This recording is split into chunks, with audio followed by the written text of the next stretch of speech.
Hello, sound is on. I will be checking Explore to make sure that the sound is actually on this time. But everything looks like it should be on. So, with these puppies, they are growing like weeds. They are 9 weeks old. And as you can see, we've expanded the puppy room. So they have access to pretty much all of the room except the futon. They have dog beds, they do not need the futon.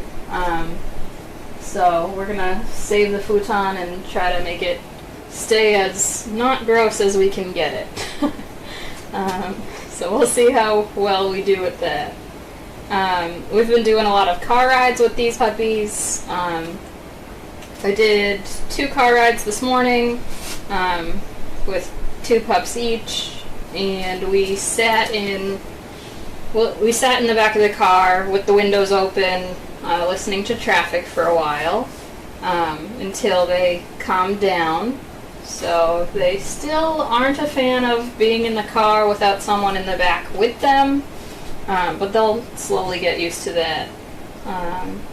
We've also been running them over to Honeymoon Hill pretty much every day unless it's raining. And they love it. They love running up and down the hill. They love seeing all the people that come in. They love seeing the dogs that walk by. So they're doing really well. They are eating at the teeny feeders out there.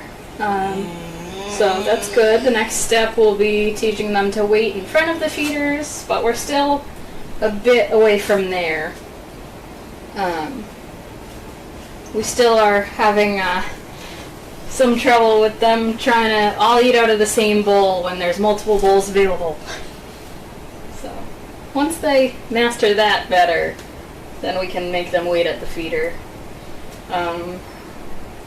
We're still working on spoon feeding them. They are getting so much better with their names already.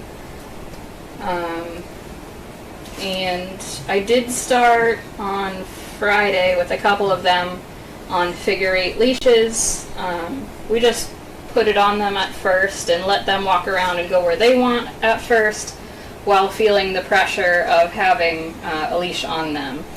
So the dogs that I did that on didn't mind it at all. They were like, okay, this is interesting, and then they lost focus on that and focused on playing and whatever.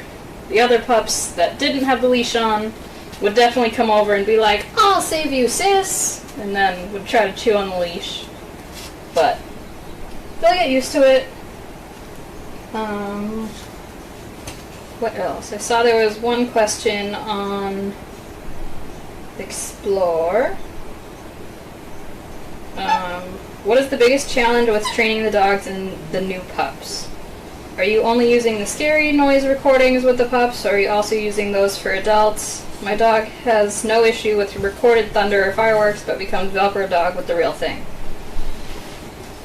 So with the recordings, we only have access to YouTube and stuff in here. So we're pretty much only doing that with the puppies. Our dogs don't really have any issue with pre-recorded stuff either. Like any of the dogs that we've taken home, if we have the TV on or whatever, they'll look at it, but that's about it. We always have the radios on, so they're not really sensitive to that. It's more of when you take them out into public where there's like sound and sight scary things, like a truck coming, it's big, it's loud, goes by quickly, so stuff like that. And then the puppies, we don't have it on all the time, but they've pretty much gotten used to all of those sounds that we can find so far. They don't care about the thunderstorms pre-recorded. They actually fall asleep better to it. I guess it's soothing to them now. Even the recorded fireworks thing, when it first goes on, they might like lift their heads and then they're like, oh, that's what it is, never mind.